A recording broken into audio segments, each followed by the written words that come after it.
Now, behind any great club, sporting club, car club, or even boating club, there's always a passionate heart, a driving force of people making it happen. Now, I'm with one of the passionate people from the West Coast Jet Sporting Club, Mr. Chris Kent. How are you, sir? Good, Aaron. Good to see you. Good to see you as well. I haven't seen you for years. Now, I was here a couple of years ago, and you actually made me love life a little bit more than I loved life at the time. We had a good run. We did. So tell us the story, Chris. Well, jet boating came out of New Zealand a long time ago, but those boats, we look back on those days and we wonder what we used to get excited about, because the boats of today, have the same computer systems as the V8 supercars, and they're very, very high tech and very, very quick.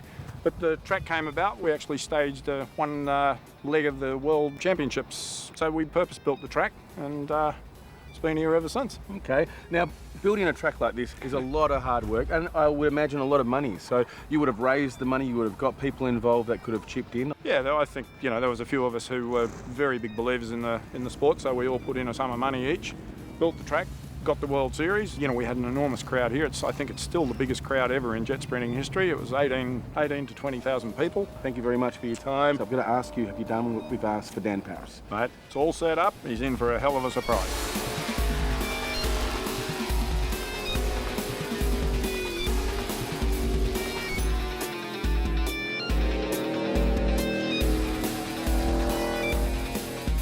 Now, it looks like I've drawn the very short straw. I'm here with Ed Owen. How are you, mate? Mate, how are you? Yeah, good. And we're at the jet boats, of course, and they're kitting me up for a good reason. I'm about to jump in one. No experience, never done it before, never done anything like this, and do a few hot laps, mate. I mean, what do I expect? How many horsepower do these things have? Mate, well, you're looking at a Group A boat that's around about 650 horsepower. You'll pull 3 to 4 Gs in the corners. You'll get thrown around like a rag doll in there. Oh, great. That's exactly what I wanted to hear. Thank you.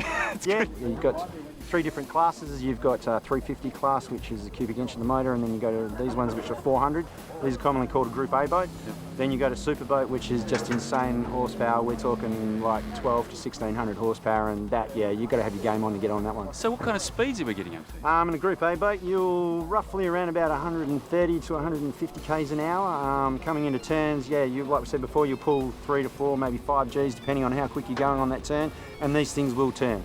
The trick is you've got to have your foot to the floor to get around that corner. You back off, you're going to know all sorts of trouble. So the slower you go, the more dangerous it is? Exactly right. You've got to throw the slipper in and go hard, otherwise you won't go around that corner. So you're locked into that seat, obviously? Definitely, yep, strapped in and away you go. I'll be all right? You'll be fine, you'll be fine. What happens if it flips? Hold your breath. Hold my breath. All right, good when there's water, that's great advice. Oh, mate, look, I can't wait. In fact, if you want to see me go around here and absolutely scream like a little girl, then maybe you should keep watching, because I think I need that helmet. You're going to have a ball of fun. This is going to be the most fun with your pants on, I can tell you. Oh, I kind of can't wait.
Tell you what, Mr. Paris, there's no soapy star that could pretend that he just didn't have fun then. Let's go down and find out exactly what Mr. Paris thought. Come on. Mate, how was it? Mate, you've done this before, haven't you? I've done it before. I don't know if I want to do it again, but I just wanted to relive the experience for you. Did that look insane? Did that look pretty crazy? Yeah. I don't know about you at home. It looked pretty crazy. Well, it was pretty crazy. A couple of times. You want to get some blood back into your whole body? Or? I think I need to. Well, the blood's flowing well at the moment. First corner took my breath out of my lungs. Just blew me away, but then started to enjoy it. It was actually quite nice. Now, I've got to ask before you get out and get conned and he pays you a bribe, was he screaming or was he calm? Yeah, a couple of times I thought it might have spun a bearing because the squeal was so intense. I looked across and it's just him, mouth open. Well, it's made a difference. There has been a rumour about Dan and Dan's high-pitched scream. Now, Dan, if people want to get involved, where do they go? Well, that's easy. I know that one. It's zoomtv.com.au. Before I lose my breath again, join up. You can become a Zoomer hot.